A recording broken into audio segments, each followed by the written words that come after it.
All right, let's get right into it. The idea we're going to unpack today is this: privacy was never free.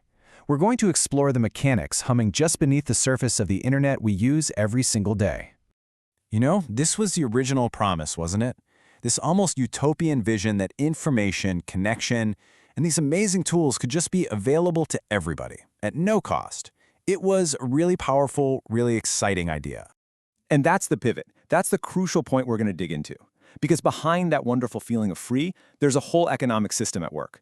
A system that runs on a currency we often don't even realize we're spending.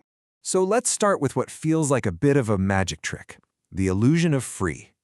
For years, we all got used to this idea of unlimited access without ever having to pull out a wallet.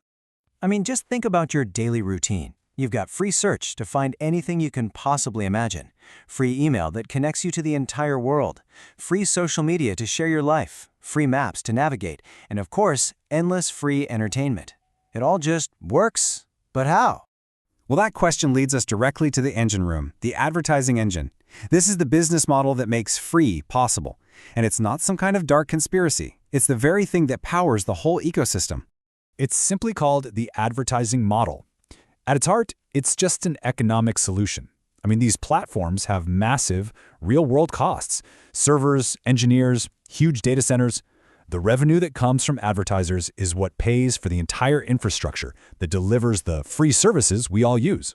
So here's the loop that makes it all go round. It starts with you just using a service. And as you use it, your clicks, your searches, your scrolling, that behavior generates data. The platforms then use these insights to offer targeted ads. The money from those ads flows right back to fund and improve the service. It's a continuous cycle. Okay, so if the advertising money is what's funding the service, what are the advertisers actually buying? Well, they're buying access to us. And that means the price we pay for all these free services is our data. This is the real currency of the digital economy. And we're not just talking about basic stuff like your age or gender. The most valuable data out there is behavioral. It's the record of our actions, what we search for, the links we actually click, how long our eyes linger on a post, is even our physical location from our devices, and the patterns of when we're most active online. All of these are behavioral signals. But this is where it gets really powerful, which brings us to our next section, the power of prediction. You see, collecting all this data isn't just about looking at the past. It's about building a model of the future.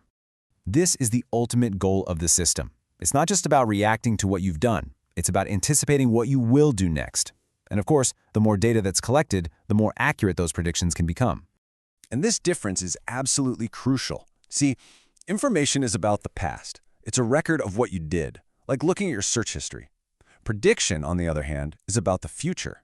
It uses all those past patterns to anticipate what you will do, what you might want, or what you're likely to buy. And that's incredibly valuable. So, when you put it all together, you can finally see the entire system for what it is: a massive, ongoing transaction. It's an exchange that we all participate in every single time we go online.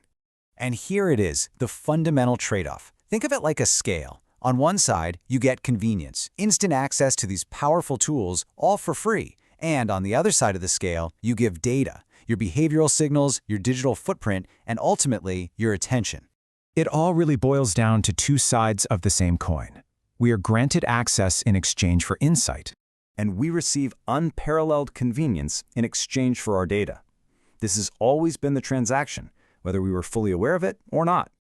So the question isn't whether our privacy has a cost. It always has. The real question is a personal one. Now that the system is a little bit clearer, is the trade-off one that we truly understand and accept?